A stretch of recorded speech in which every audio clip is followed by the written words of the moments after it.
Hey, topping our lives math and history, and we are going to take a look at Venn diagrams. So, when you think about a diagram, what do you think about? Well, when you think of one, you probably think of some kind of picture. Well, you are correct. Venn diagrams are helpful because they understand and teach us how to organize logic and how to organize different things to help us think things through pictures.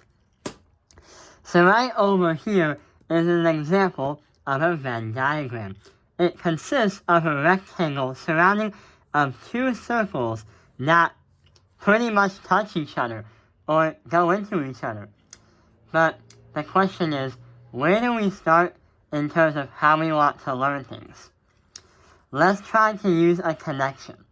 So we're going to assign A as cars, and we're going to assign B as planes. We can say that only for cars in the A section, we can say that they are on the road.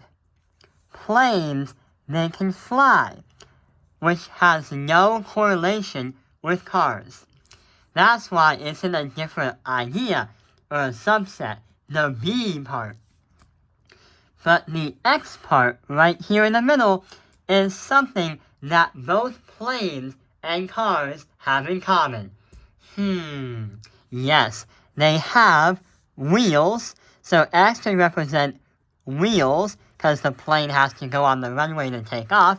They also go, and that's also a form of transportation. But when we take a look at the letter Z is the surrounding area that has absolutely nothing to do with cars and planes. What should we say? Ooh, I got a good one. Minecraft! So, Minecraft is not transportation. It's not something that goes. It's a video game.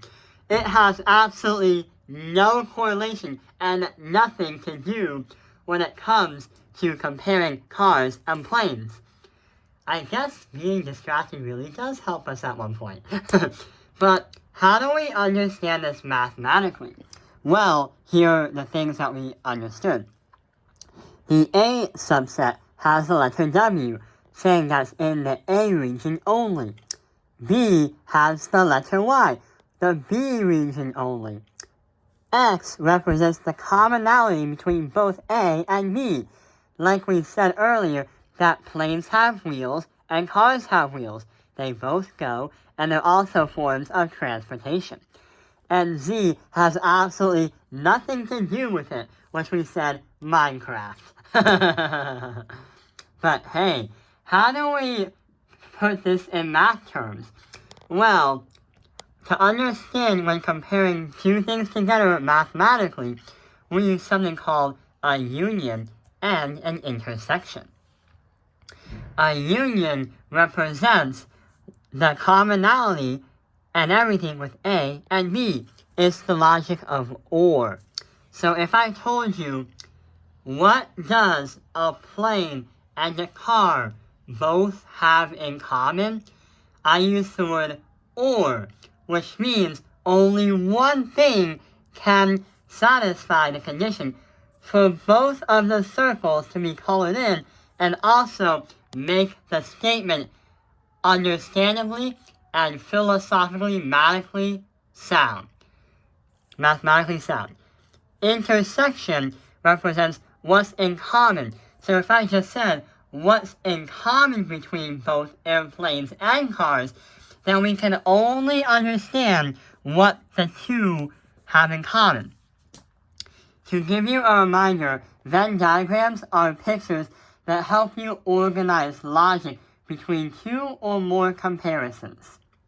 Let's actually try to do a problem. So right over here is a simple problem. A is intersected with B.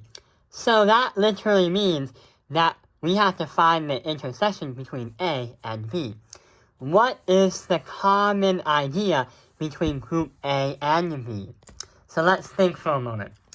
If we put W, X, Y, and Z and circle them in, that will help us understand these are different points within the subsets. W cannot work because it's just A only with no common idea with B. Y is in B but has nothing to do with A. Definitely Z, because Z has nothing to do either. So the only thing that we can shade in to help other people visualize the logic of what is in common between group A and B, or the intersection mathematically, we should fill in the X part. So what we are shading in helps us understand that this is in common with both A and B, because visually it shows the area intersecting between A and B. Let's try a much more complex problem. So let's try A is in union with this line above the B. Wait, how does that work? Something doesn't seem right. What do we do? Well, what we didn't understand, or what we skipped over, is that since we learned about union and intersection, we haven't learned about complements. So in this kind of complement, it's not the normal, oh, I like your hair, you're good at math, this is a good school. But complement literally means what is not in a sector. So instead of stating what should be in there, a complement is a contrary, where it says, do not shade in that specific area. So going back to the actual advanced math problem in some way, that is literally saying that A has to be in union with something, but then it has nothing to do with B. Meaning, do not shade B. If we already know that we can't shade in B, what we can do is work up to it. So you see how there's 3 different diagrams right here? We should get part 1, part 2 as showing the work. Part 3 should become the final answer. So let's take a look at part A. A has the same diagrams as the rest of them, but we can say A is in union with something. So A has to be shaded in. The entire A, just focusing on the A, will help us. And we get W and X coming out. That makes the statement true. But when we take a look at this part, we take a look at the second part, is in union with cannot be B. That tells us that something that is shaded cannot be shown as B. So what we can do is to find what's incorrect to understand what is correct. We're going to change to a different color. And we're going to understand, because this number 2 is telling us that we should not color what's in purple. And it yields X and Y. So we have 2 of the steps right there. But now comes the final answer. We have to find what A is in union with anything but B. Notice how we have 2 of the diagrams. We have a W and an X and a Y. But here's the problem. We already know that we cannot shade in B. But here's another part.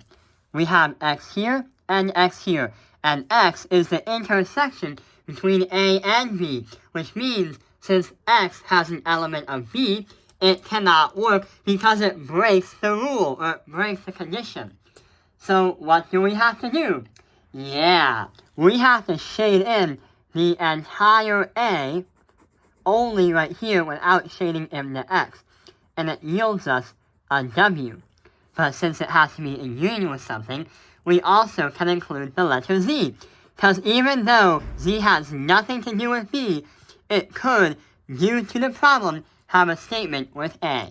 So we're going to shade in this entire rectangle part, this entire rectangle part, which makes the equation or the statement true.